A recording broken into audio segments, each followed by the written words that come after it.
In hip-hop, loyalty isn't just a word, it's the code. But when fame rises and the stakes get higher, that code starts to crack. In hip-hop, it's so hard to stay loyal, bro. It really is. Brothers turn into rivals, friends become threats, and the ones you trusted the most, they're the ones who hurt you when you least expect it. But what we're talking about aren't just regular hip-hop beefs, they're betrayals. The kind that tore movements apart and changed hip-hop forever. Because before rappers filled arenas, topped the charts, and the genre became a billion-dollar industry, there was a group of artists called NWA. And they weren't just rappers, they were a revolution. In 1988, Straight Outta Compton exploded onto the scene.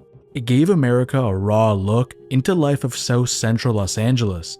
Police brutality, poverty, systematic racism, gang violence, they didn't sugarcoat anything.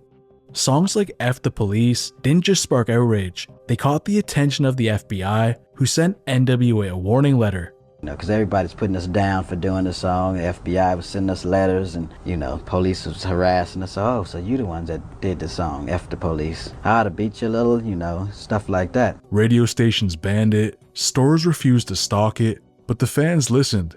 Despite receiving almost no radio play, Straight Outta Compton went double platinum and it made NWA icons. But behind all of this success and controversy, something was already falling apart, and it was about to change the group forever. At the center of everything was a businessman named Jerry Heller, and right beside him, Eazy-E. Eric wasn't just the face of NWA, he was the founder of Ruthless Records, NWA's label.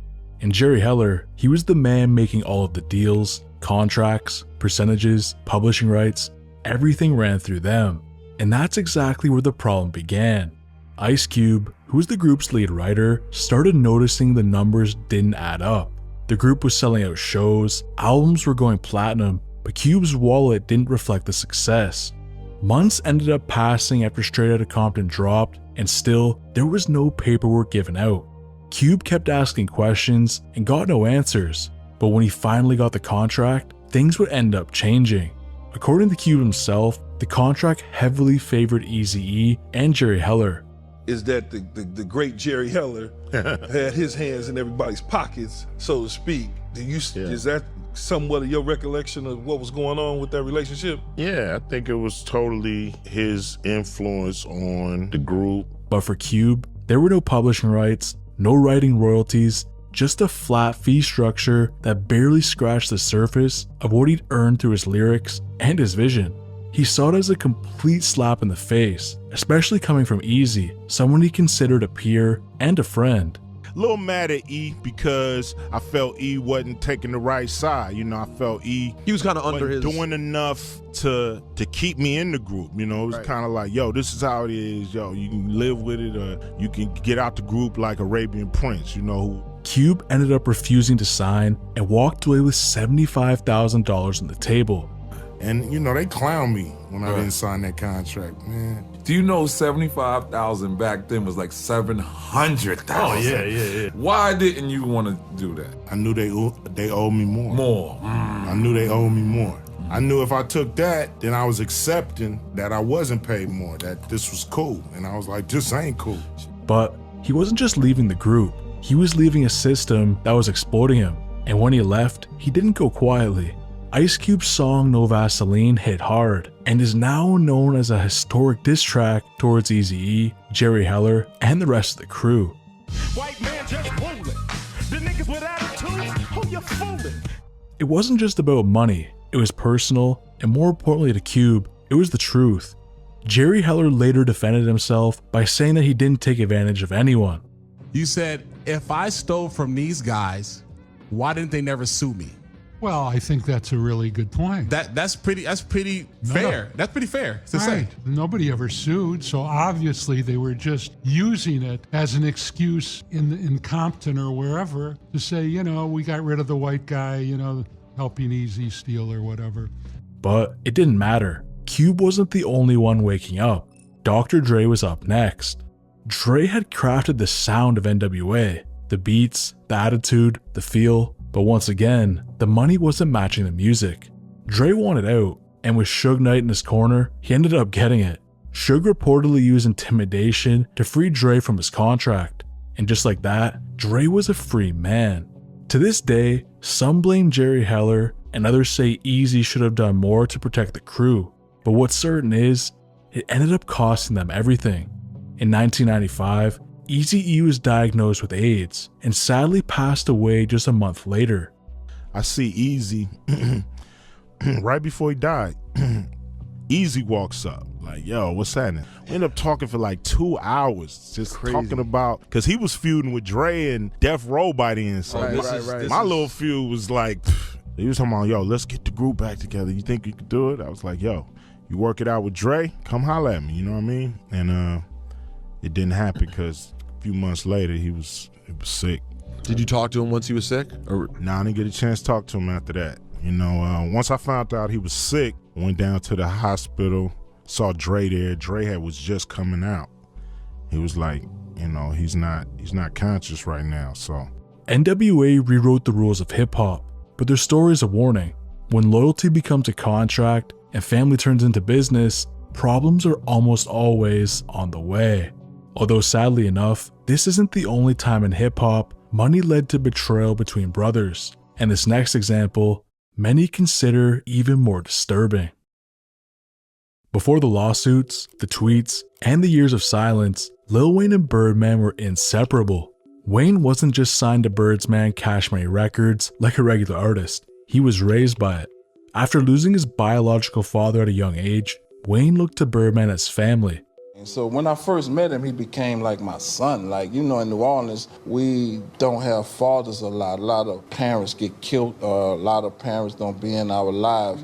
Wayne ended up joining Cash Money at just 11 years old. By 14, he was in the Hot Boys alongside Juvenile, BG, and Turk, a New Orleans supergroup that helped Cash Money break through nationally.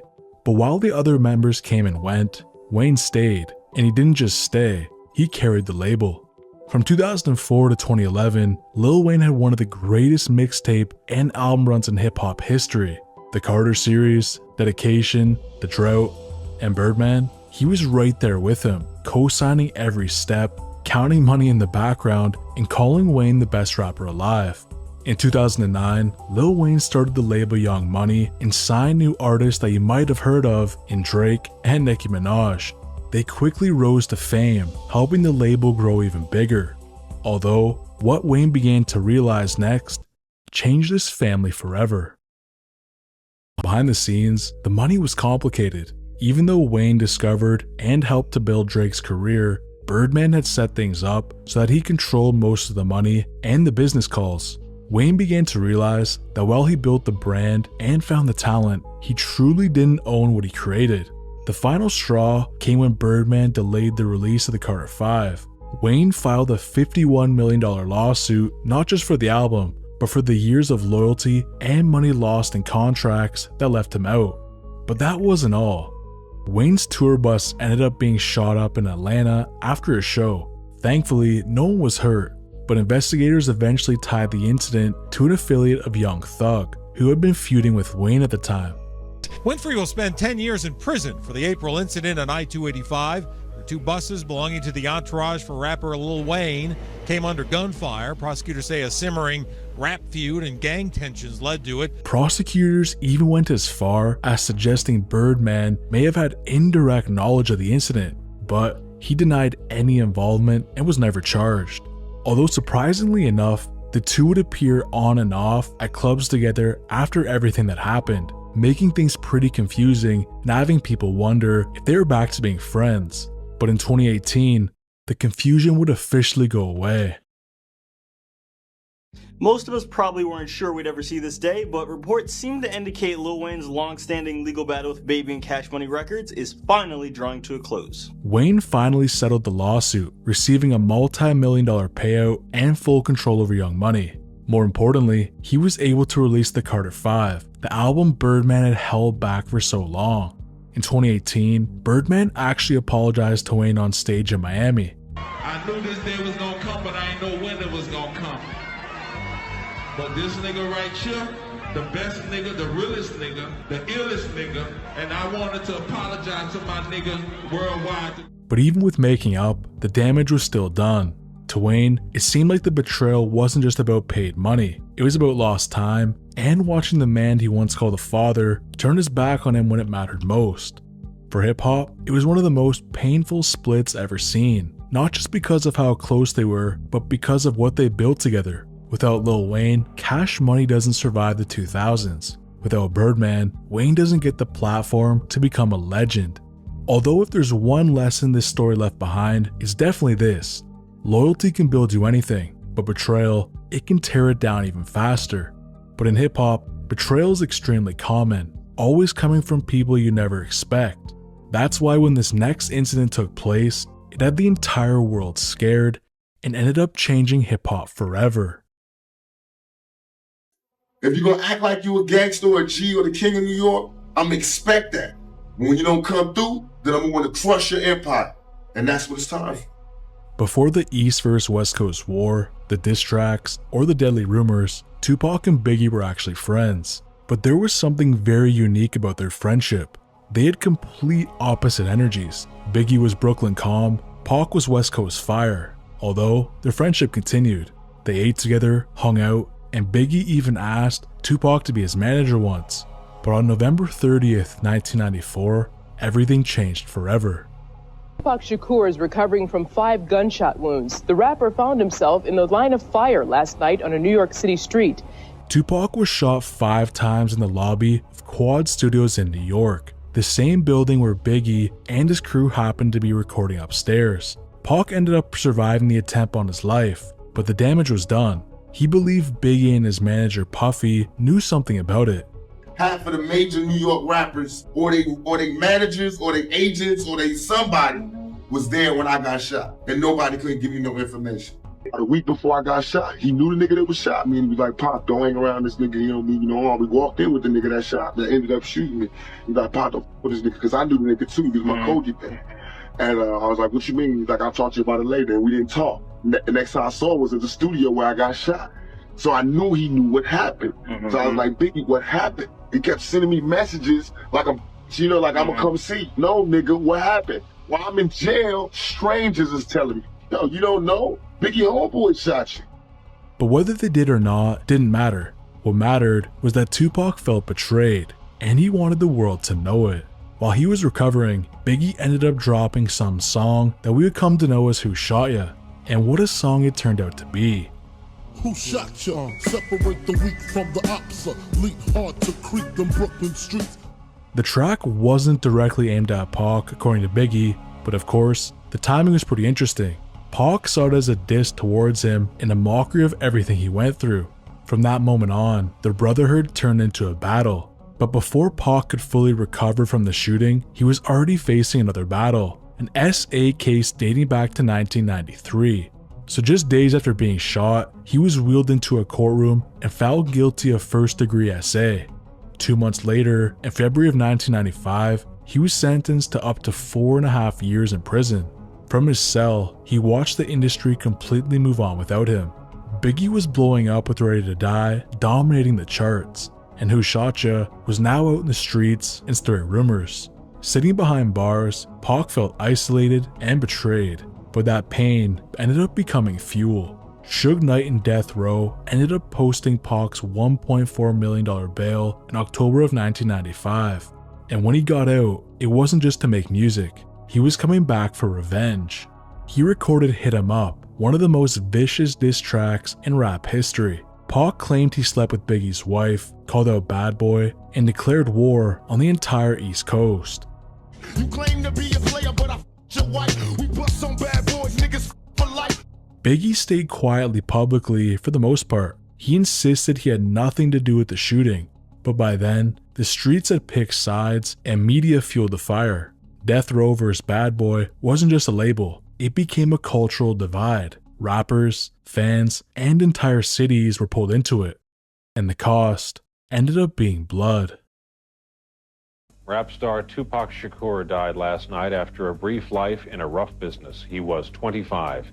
On September 13th, 1996, Tupac was killed in a drive-by shooting in Las Vegas, Nevada. 6 months later, on March 9th, 1997, Biggie was gunned down in LA. Both communities are mourning the death of the rapper known as Notorious B.I.G. He was only 24 years old, was just starting what was expected to be a promising career in music, but tonight, it's only what could have been. To this day, there's debate about what really happened that night at Quad Studios, whether Biggie had anything to do with it, whether Pac overreacted, or saw something others ignored. But one thing is clear, what started as a brotherhood ended up in betrayal, real or perceived, that changed hip-hop forever. Their deaths left a permanent scar on the culture.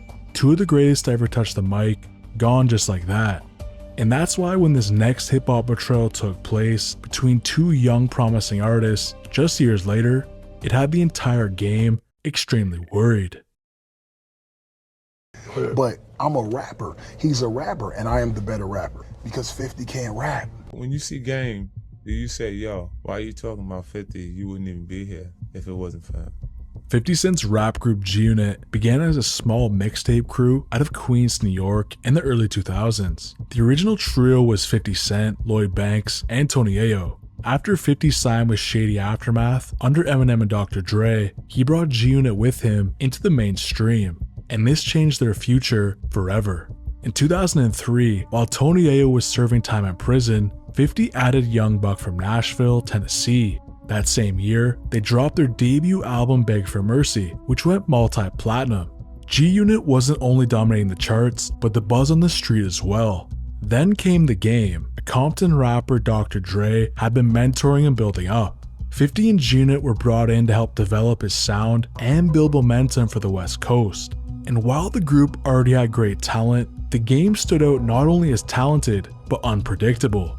As G-Unit and Dr. Dre helped shape Game's debut album, The Documentary, 50 Cent played a massive role. He wrote or co-wrote several of the album's biggest songs, including How We Do and Hate It or Love It.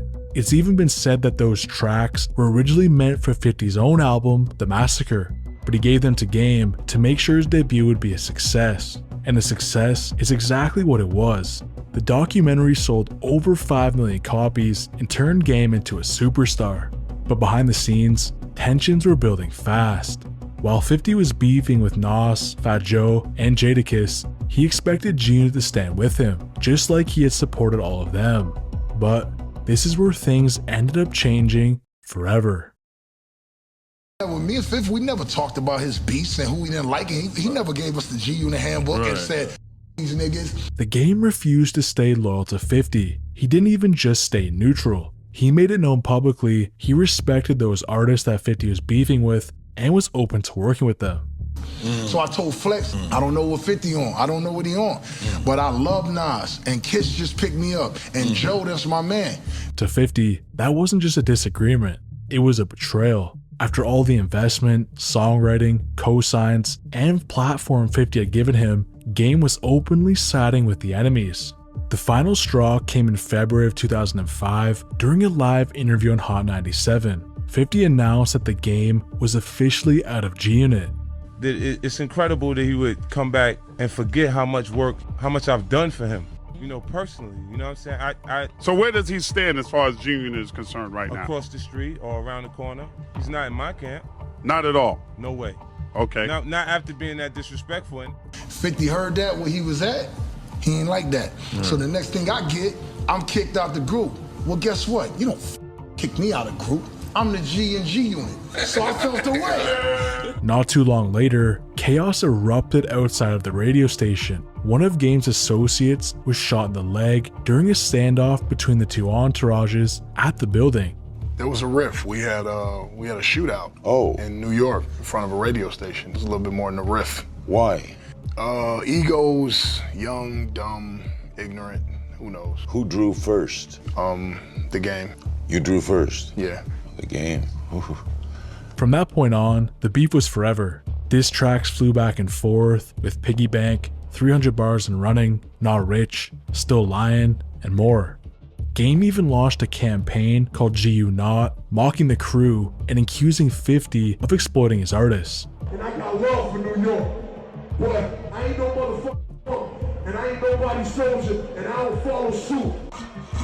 50 Cent, man, 50 Cent. So when we look back at it, What began as a potential duo and friend for life turned into one of the ugliest and most high-profile feuds in rap history. But despite all of this, the irony is that 50 wanted the Game to succeed, but Game, he didn't want to be a soldier, he wanted to be the general. I definitely wanted to like just be a solo artist and like get to it, you know what I'm saying? Fast forward years later, while Game carved out a strong solo career, he never reached the same level of success he had under 50's guidance, and 50 Cent will always feel betrayed by an artist he did so much for. But the craziest part about the Game is 50 isn't the only person who changed his life forever and then was betrayed for it. And depending on who you ask, this next situation is even more ungrateful. It's crazy that Ye did more for me in the last 2 weeks than Dre did for me my whole career. It's what it is. Before the Game ever stood next to 50 Cent, there was Dr. Dre. Dre saw potential in the young Compton rapper when others wouldn't touch him. He was considered rough around the edges, hard to manage, and surrounded by street drama. But Dre, he saw through the noise. He signed Game to Aftermath Entertainment around 2003 and began shaping him into the next West Coast torchbearer. Dre gave him what most rappers dream of: top-tier production, studio access, and co-signs from legends. But even with all of that, there was still something missing: his buzz. Dre made a call to 50 Cent, who, as we know, was dominating the industry at the time. He pitched the idea of bringing Game into G-Unit and convinced 50 it was the right call. The result ended up being an album called The Documentary that would become a classic. Not only did 50 help him with the hit songs, Dre gave him beats like Start From Scratch and West Side Story. But after the Game and 50 fell out, Dr. Dre was caught in the middle. Yeah, he's my mentor. Sometimes Dre pissed me off, man, and sometimes I piss Dre off. But that's one of them things. Dre told me a long time ago, about 9 years ago. He told me, "Game, me and you are always gonna be the way that we left off. Whatever happens in between, all of that. If we left on good terms, that's how we gonna be. If the last time I seen you, we was like each other, the next time I see you, it's gonna be like each other until we fix it. So that's our thing, man. And I got that's nothing, family though. That's I got nothing but is. love for Dre, man. Everything that he did for me, I'm very appreciative. But years later, the Game's appreciation for Dr. Dre vanished and changed their relationship forever. In 2022, when Dre headlined the Super Bowl halftime show, the Game was noticeably absent. The real reason I wasn't on the Super Bowl is because I'm not a safe artist. You don't know what Game gonna do when he get up there. LA, all around the Super Bowl, and I don't get the call. So how'd you feel? I was hurt by that. Thank you. You know what I'm saying? Snoop was like, cuz, if it was my Super Bowl, cuz, we'd have been in that. I feel like Dre should have called and said why. I would understand that. Feeling sidelined, Game went on to Drink Champs and let out his feelings. It's crazy that Ye did more for me in the last 2 weeks than Dre did for me my whole career. It's what it is. That public diss showed just how ungrateful Game was and how far from friends they had become. The man who helped launch Game's career was now just a distant figure. The Game's disloyalty wasn't just a personal betrayal, it made noise throughout the industry.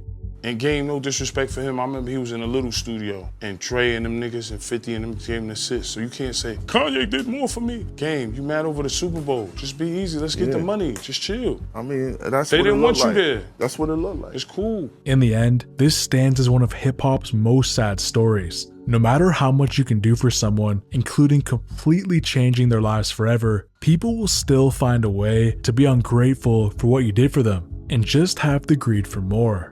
But the sad part about the hip-hop industry is that sometimes it's not just the mentee betraying the mentor. Sometimes the person you look up to the most can hurt you the worst. Drake is the greatest rapper ever. And I don't apologize about it. You can tell whoever, I got love for him and whatever, but it's not love, there's something there that bothers him deeply. Everybody is very, very excited about the elimination of Drake. For Drake, Kanye was a creative hero and someone he'd grown up idolizing.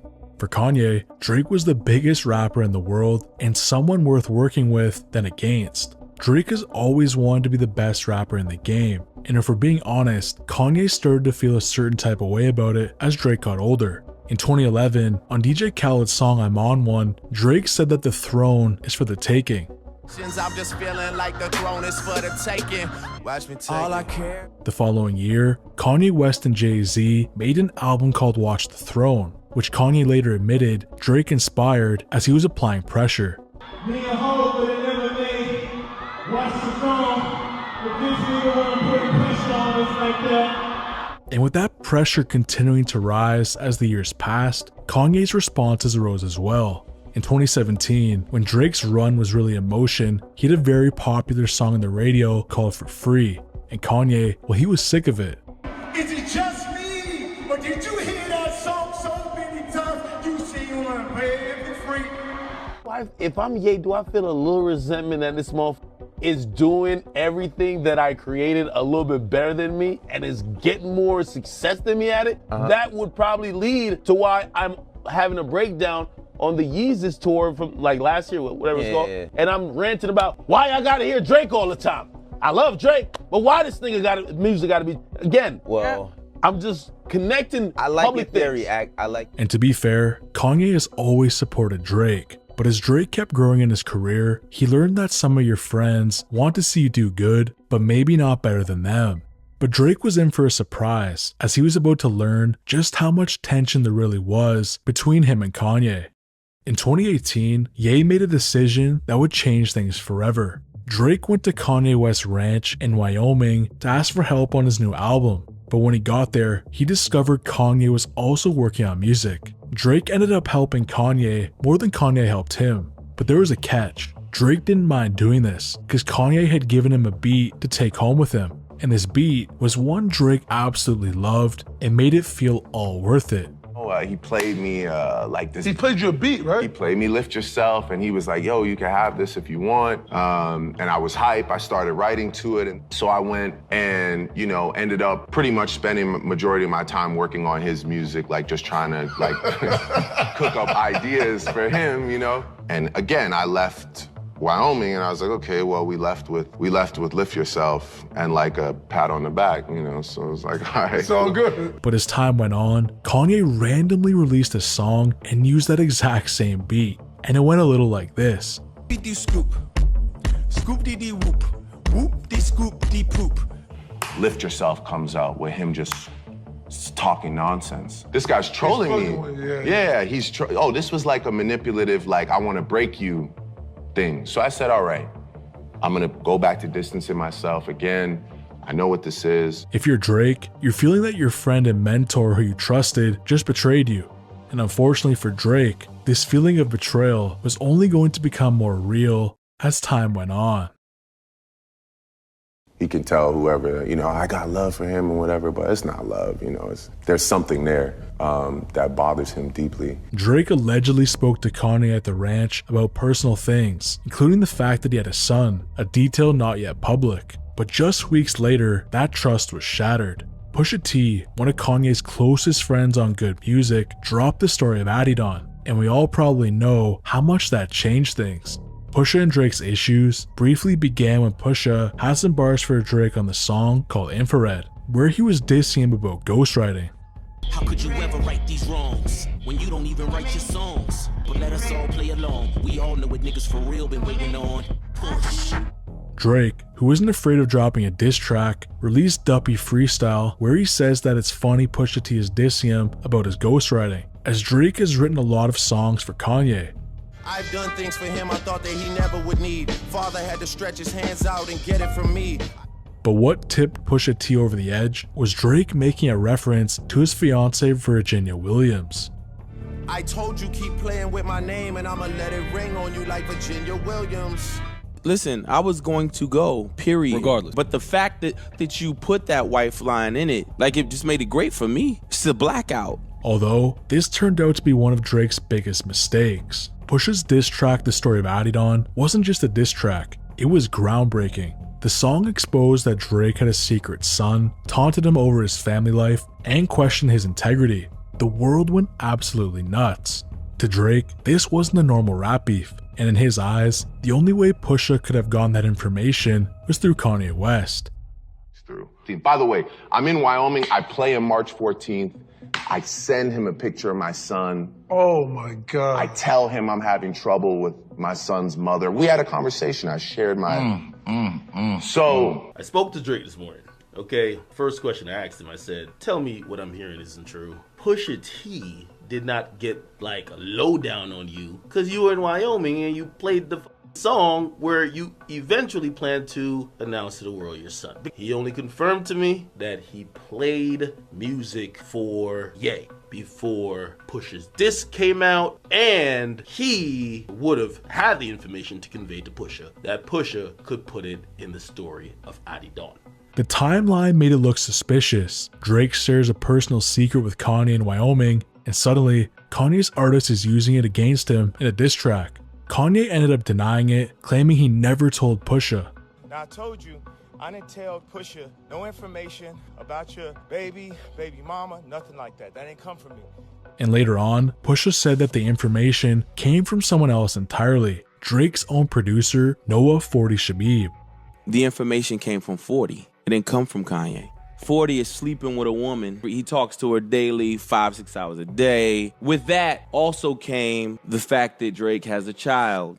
She divulged this information. She has a great... Although, very recently in 2025, alleged text messages leaked showing Pusha T apologizing for bringing Kanye into the Drake beef in 2018. So it definitely makes you wonder. But either way, the damage was done. Drake's trust was completely gone with Kanye. And although their relationship was never the same, the two have been on and off friends again since 2018. But Ye publicly joined Team Kendrick in the 2024 hip-hop battle that had Drake versus almost everyone. You know, everybody was very, very excited about the elimination of Drake. Just another betrayal by Kanye towards Drake, and probably one that will never be forgiven. This beef definitely changed Drake forever. The idea that a friend and mentor could just turn into a source of betrayal is something that would hurt anyone. Yet for Drake, it's just another person on a long list who he probably feels turned his back on him. But the crazy thing is, Drake isn't the only person in hip-hop who felt betrayed by someone they were close with. And this next example has aged so poorly, one of the men is a billionaire and the other is bankrupt. Like every time I could have made a really big check, he's always stepped in and intentionally f***ed it up. Every time. In the mid-90s, Jay-Z and Dame Dash weren't just business partners, they were brothers chasing the same dream. Alongside Kareem Biggs Burke, they founded Rockefeller Records in 1995, betting on themselves when no major label would take them seriously. Dame was the loud, fearless hustler who fought for Jay at every turn, while Jay was the quiet, calculated lyricist building his legacy. Together, they turned Rockefeller into a powerhouse. Reasonable Doubt, Hard Knock Life, and the Rock chain became symbols of success. To the public, they were inseparable, but behind the scenes, cracks started to form. Dame's aggressive, no-nonsense style made him a hero to artists, but a nightmare for corporate executives. Y'all should have called Dame and Dash and said, and you want the whole thing to hear it? Keep the door open. I don't give a f. He'd publicly confront label heads, openly call out industry politics, and refuse to play by the unwritten rules of the music business. Jay, meanwhile, was thinking long term. He wanted to expand into new ventures, build relationships with the same people Dame was annoying, and turn himself into a mogul on a global scale. To Jay, Dame was starting to look like a real liability. But the real turning point came in 2004. Rockefeller's distribution partner Def Jam offered Jay a powerful role as a president of the label. The position would give him influence far beyond Rockefeller, but it also came with an unspoken condition. Jay would need to separate himself from Dame. It was a choice between preserving their brotherhood or stepping into a new level of power. Jay chose power. Soon after, Jay made a move that shocked the industry. He made a deal that effectively bought Dame out of Rockefeller, splitting the label's assets. Jay kept the Rockefeller name, the most successful artists, including Kanye West, and the corporate backing of Def Jam. Dame was left with fewer resources and was forced to start from scratch. Instead of sharing the power, it was now just Jay at the top. And Dame, he lost out of millions of dollars by Jay making this side deal behind his back. Although, this wasn't the last time Dame felt betrayed.